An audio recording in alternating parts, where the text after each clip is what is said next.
Harris, meanwhile, has been holed up the last 5 days in a Pittsburgh hotel. The New York Times reports she's been doing highly choreographed debate practice sessions. There is a stage, a replica TV lighting, and an advisor in full Lee Strasberg method acting mode, not just playing Donald J. Trump, but inhabiting him, wearing a boxy suit and a long tie. Now, that Harris advisor is reportedly Philip Raines, longtime aide to former Secretary of State Hillary Clinton. He previously played Trump while she prepared to debate him in 2016. Let's bring in Republican National Committee Chair Michael Whatley. Michael, good morning. It's great to see you. This is a big day for both campaigns. It's only been 7 weeks since Joe Biden left the race and Kamala Harris was installed as the candidate. What can you tell us about tonight and what you're expecting to see? We're very excited about tonight. It's going to be a great opportunity for President Trump to lay out his vision for making America great again. He is going to restore our southern border. He's going to rebuild our economy, and he's going to make sure that we are strong enough to protect our interests at home and abroad, as well as our allies. So let's talk about some of the predictions and some of the reporting that we've had from both campaigns, but also some of the news media. The Post says that basically he is going to go after her, in particular for being soft on crime when it comes to her time as San Francisco district attorney. That is one. We also do expect that she is going to try, in the words of Hillary Clinton, try to bait him, try to bait the former president. Yet the mics are going to be muted. What do you expect? Well, Kamala Harris has been running as far left as fast as she can for her entire career. Now, all of a sudden, her and her advisors realize that those positions are just not popular with the American public. So I think what we're going to see tonight is a contrast of her trying to run from that record, but also trying to defend that record. I'm going to be very curious, I think millions of Americans are, to see which Kamala Harris is going to show up. Is she going to be the one that's going to double down on having an open southern border and inviting 10 million illegal immigrants to come across our border and into our country? Is she going to be the candidate that's going to double down on inflationary spending? She is the one who cast the tie-breaking vote on $2.5 trillion worth of inflationary spending that has resulted in higher grocery prices, higher gasoline prices, and higher housing prices for every American family. Or is she going to try and walk back from those positions? I think Americans are really, truly going to want to see which Kamala Harris is going to show up tonight. Well, and certainly, too, if you look at the debate stage itself, it's a very intimate setting. There's only, I think about 6 feet, apart between the two podiums. And then, of course, the two moderators, no audience. There's only a bottle of water, a pen, paper. Certainly, Donald Trump has no problem speaking off the cuff. The question mark, and some of his aides have said, and some other Republican strategists have said, to definitely make tonight about policy. Can it be tonight about policy and not persona?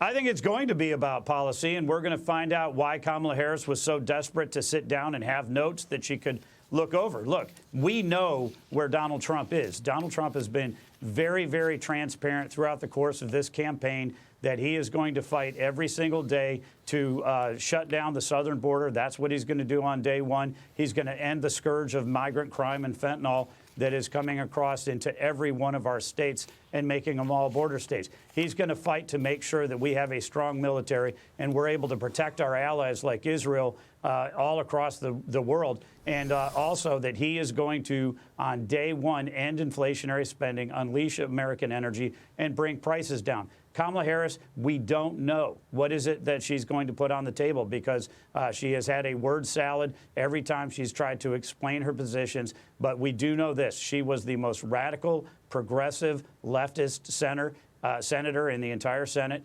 even to the left of Bernie Sanders. And she's going to have to defend that record and try to explain why what was good for San Francisco and led it to where San Francisco is today is going to be good for America. The voters are not going to buy it. Right. And that's why those comments from Bernie Sanders on Sunday got so much attention, because he talked about her progressive that basically that you do what you need to do to win an election, and you go towards the middle. He said the quiet part out loud. Let's talk about the numbers, though. I want to hear about the GOP plan here as we move closer towards Election Day. So pollster Nate Silver's election prediction model is now giving former President Trump a nearly 64% chance of winning the Electoral College, which, of course, is the name of the game. Harris has just a 36% chance of winning the Electoral College. Now, overall, Trump leads by 2.5 points in Silver's national polling average. But you've got this new Quinnipiac poll that shows Georgia is now tilting towards Trump. He's leading 49% to Harris's 46%. That's a two-way matchup. North Carolina, let's look at this. Harris leads 50% to Trump's 47%. Both states, we should say here, too close to call. They are falling within the margin of error. And then this Washington Post Ipsos poll says Harris is solidifying her support with black voters. 82% of registered black voters say they are favoring Harris over Trump. Michael, I want to get your reaction to kind of the state of play right now, and in particular, when it comes down to the two states which are must-wins for anyone, and that is going to be Georgia and that is going to be Pennsylvania. How are you feeling about your ground game right now in those two states? We feel great about the ground game. We feel great about our efforts on it. The RNC, our entire focus is two things. We're going to get out the vote. We're going to protect the ballot. We are building out a very large, very robust and aggressive ground game, and we feel really good about it. The thing is, we know that this entire election cycle is going to come down to 7, 8, 10 states. We know what those states are. We are building out the infrastructure in those states. Donald Trump is leading in most of those states. We're doing significantly better than Donald Trump did in 2016 or 2020.